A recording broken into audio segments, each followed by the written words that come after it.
भाभी, क्या ये सच है कि कल दीदी आ रही हैं? बताओ।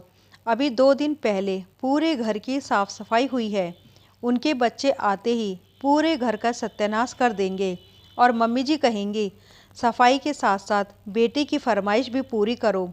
खुद तो अपने घर में आए दिन खिचड़ी बनाती हैं और यहाँ आकर बिरयानी का आदेश देती हैं। सोनी अपनी जेठानी नेहा से कहती है। नेहा बोली, सोनी, शादी करके जब लड़की दूसरे घर जाती है तो वहाँ हर रिश्ते का अलग अलग रूप और रंग मिलता है। उन सबको मिलाकर चलना ही पड़ता है। हमें अपने घर की शांति बनाए रखने के लिए कुछ बातों का अनसुना करना पड़ेगा। और अनीता जी कौन सा यहाँ रहने के लिए आ रही है? हम दोनों मिलकर सब संभाल लेंगे। मैं हूँ ना, तुम चिंता क्यों करती हो? सोनी बोली, अरे भाभी, आप क्या संभालोगी? आप तो बस मिला जुला कर चलने में विश्वास रखती हो। तभी तो शादी को 20 साल हो गए, फिर भी मम्मी जी आपको सुनाने का एक मौका नहीं छोड़ती हैं। ऊपर से दीदी आ जाएंगी तो देखना, दोनों मिलकर रोज नई नई बातों की खिचड़ी पकाएंगी और हमारा जी जलाएंगी। नेहा सोनी की बातों पर मुस्कुराती रही और सोनी अपनी व्यथा सुनाती रही। नेहा और सोनी देवरानी और जेठानी थी। नेहा अपने वादे के हिसाब से बहुत समझदार थी, वहीं सोनी मन की चंचल थी। नेहा हर वक्त उसे छोटी बहन की तरह समझाती थी, तो सोनी भी उतना ही मान सम्मान नेहा को देती थी। बहरहाल 3 घंटे बाद शाम हो गई। सोनी अपने कमरे में जाकर आराम कर रही थी। तभी उसकी सास विमला जी आई और बोली, बहू, संध्या बेला में कोई सोता है? शादी से पहले जब अनीता इस घर में रहती थी, हर शाम चाय पकोड़े बनाती और सबको चाय पिलाती थी। एक तुम हो कि अपनी सारी जिम्मेदारी जेठानी पर डाल देती हो, और वो है कि तुम्हें जानबूझकर आलसी बना रही है ताकि जब तुम्हें ज़रूरत पड़े तो तुम उसका मुंह ताकती रहो। सोनी बोली, मम्मी जी, क्या सच में शादी से पहले दीदी इतना काम करती थी? क्योंकि जब मैं उनके घर गई थी तब तो शाम के 6 बजे तक वो सोती थी। यहाँ तक कि उनके सास ससुर को भी मुझे या नंदोई जी को चाय बनाकर देना पड़ता था। और जहाँ तक बात भाभी की है, वो हर रोज़ मुझे कुछ न कुछ सिखाती है। आप भाभी और मेरी बात तो रहने दीजिए, आप चलिए, मैं सबके लिए चाय बनाती हूँ। सब चाय पी रहे थे। विमला जी मनोज को बोली, पता है तुम्हारे भांजे और भांजी तुम्हारी तारीफ करते नहीं थकते। कह रहे थे इस बार मामा के घर जाएंगे तो खूब सारी शॉपिंग करेंगे। नेहा बहू, अनीता और मेहमान जी तुम्हारी भी तारीफ कर रहे थे कि भाभी के हाथों में तो जादू है। इस बार मटर की कचौड़ी और पालक के पराठे खाए बिना लौटेंगे नहीं। सोनी धीरे से नेहा के कानों में बोली, पता चला भाभी, यहाँ आने के पीछे का मकसद। अब दिन रात हम लोग रसोई में ही रहेंगे, दूसरे को बुलाओ तो खिचड़ी खिलाओ, और यहाँ मटर की कचौड़ी और पालक के पराठे का प्लान है। मैं तो सोच रही हूँ कि बीमार पड़ जाती हूँ, आप अपना देख लो। नेहा ने सोनी को आंखें दिखाई और चुप रहने का इशारा किया। तो विमला जी बोली, क्या हुआ बहू? देवरानी जेठानी में क्या खुसुर पुसुर हो रही है? अरे नंद के आने की खुशी चेहरे पर दिख ही नहीं रही है क्या? जब अपने मायके जाती हो तो तुम लोगों की भाभी का चेहरा भी ऐसे ही पीला पड़ जाता है।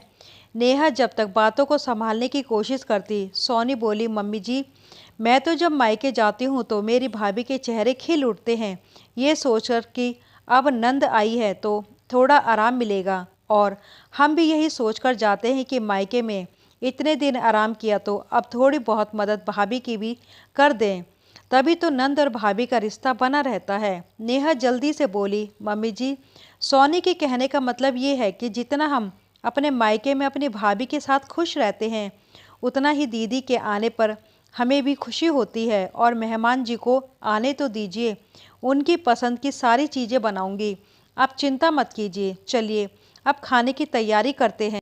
चलो सोनी, इतना कहकर वो सोनी को अपने साथ ले गई। इधर विमला जी मुंह बनाकर दोनों को देख रही थी। रसोई में जाकर सोनी बोली, भाभी, आप क्यों मुझे वहाँ से ले आई? दीदी ने आज तक मम्मी जी की सेवा नहीं की होगी जितनी सेवा आप करती हैं, फिर भी वो आपसे और मुझसे प्यार से बात क्यों नहीं कर सकती? नेहा बोली, सोनी धीरज रखो, जिस दिन उन्हें ये एहसास होगा कि हमारा प्यार मतलबी नहीं है, क्योंकि हम तो अपना सब छोड़कर उनके साथ रहने आए हैं, और ये एहसास उन्हें जवाब देकर या झगड़ा करके नहीं दिलाया जा सकता। सोनी बोली, आप कहना क्या चाहती हैं? मैं समझी नहीं। नेहा बोली, मेरी भोली सोनी, जहाँ शब्दों से काम चल जाए वहाँ तलवार निकालने की क्या ज़रूरत है। हमें रिश्तों की सच्चाई सबके सामने रखनी होगी, वो भी मर्यादा में रहकर। आखिरकार ये परिवार और इससे जुड़े हुए हर रिश्ते हमारे हैं। अगर कीचड़ उछालोगी तो हमारे दामन पर भी छींटे उड़ेंगे, ये याद रखना। सोनी नेहा का इशारा समझ गई। करीब एक हफ्ते बाद अनीता अपने मायके आई। आते ही तंज कसना शुरू किया। भाभी, क्या इतनी भी फुर्सत नहीं मिलती कि अपनी नंद का हालचाल ही पूछ लें?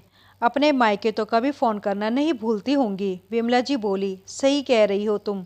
वो तो मैं ही हूँ कि इस घर में जो दिन रात तुम्हें याद करती हूँ, वरना तो दिन भर दोनों के हाथों में फ़ोन रहता है। नेहा मुस्कुराकर बोली, दीदी आप हमें खुद को भुलाने कहाँ देती हैं जो फ़ोन करके आपको याद करें।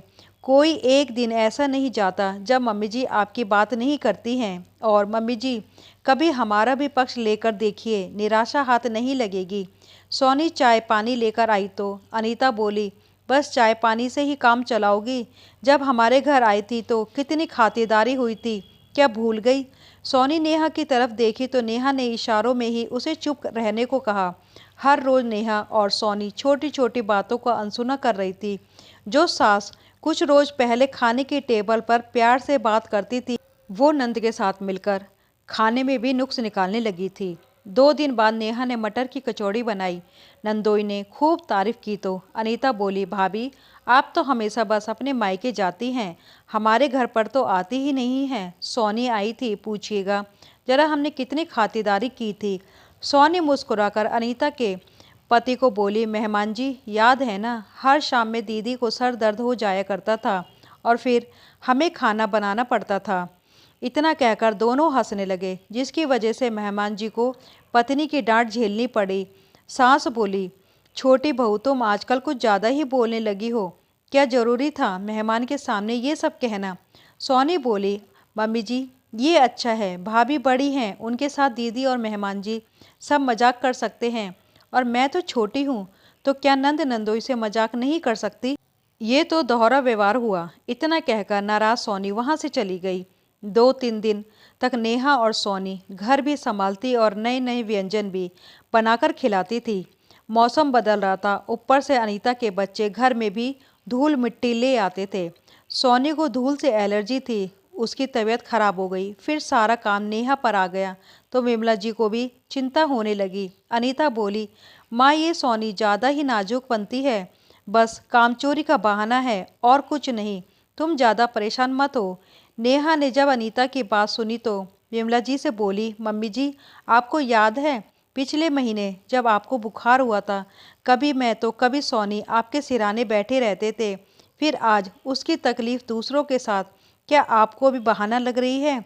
वो अपनी सफाई में कुछ कहती उससे पहले ही नेहा बोली, मम्मी जी ऐसा क्यों होता है कि दीदी के आने पर आपका व्यवहार हमारे लिए बदल जाता है, जबकि दीदी कुछ रोज़ के लिए आती हैं और चली जाती हैं, फिर तो आप हमारे साथ ही वक्त बिताती हैं। कभी सास से माँ बनकर देखिएगा, बहुएं भी निराश नहीं करती हैं। इतना कहकर नेहा सोनी के कमरे में चली गई। अनीता बोली, माँ आपको नहीं लगता सोनी के संसर्ग में बड़ी भाभी भी ज़्यादा बोलने लगी है? विमला जी बोली, चुप करो अनीता, एक तो वो बेचारी बीमार है और दूसरी पूरा घर संभाल रही है, अभी भी तुम्हें यही सब सूझ रहा है? मुझे महेश ने सब कुछ बताया था। जब वे लोग तुम्हारे घर गए थे, एक दिन भी तुमने ढंग से खाना बनाकर नहीं खिलाया, बल्कि वहाँ भी सोनी ही सबको बनाकर खिलाती थी। यहाँ मदद करने की बजाय तुम मेरी बीमार बहू का मजाक उड़ा रही हो, तुमसे ये उम्मीद ना थी। इतना कहकर विमला जी भी सोनी के कमरे में चली गई। करीब 2 दिन तक नेहा और विमला जी ने सोनी की देखभाल की। फिर विमला जी ने कामवाली को लगाकर पूरे घर की साफ सफाई करवाई तो सोनी को अच्छा महसूस होने लगा। नेहा ने जब सोनी की पूरी बात बताई तो सोनी विमला जी से बोली, मम्मी जी मेरी कड़वी बातों के लिए मुझे माफ़ कीजिएगा। भाभी सच कहती थी, लड़ाई झगड़े से रिश्तों की कड़वाहट मिटाई नहीं जा सकती है, बल्कि और दूरियां बढ़ जाती हैं। विमला जी बोली, बहू माफ़ तो तुम दोनों मुझे भी कर दो कि बेटी के आते ही मैं तुम सबका प्यार भूल गई। अनीता आगे बढ़कर बोली, मैं आप दोनों भाभियों से अपने बर्ताव के लिए माफ़ी चाहती हूँ। आप लोगों में कितनी एकता है ये देखकर मुझे समझ में आ गया कि रिश्ते वो मोती हैं जिन्हें एक धागे में पिरोकर रखना चाहिए। अंत भला तो सब भला। जिस घर में एक दूसरे के होने का एहसास हो, उस घर में हमेशा खुशियों का वास हो। दोस्तों, किसी के आने जाने से हमारे व्यवहार में फ़र्क नहीं आना चाहिए, क्योंकि मेहमान तो कुछ पल के लिए आते हैं और चले जाते हैं। बाद में जो हमारे साथ रहते हैं, वही हमारे सुख दर्द में साथ होते हैं। इस बात का सदैव ध्यान रखें।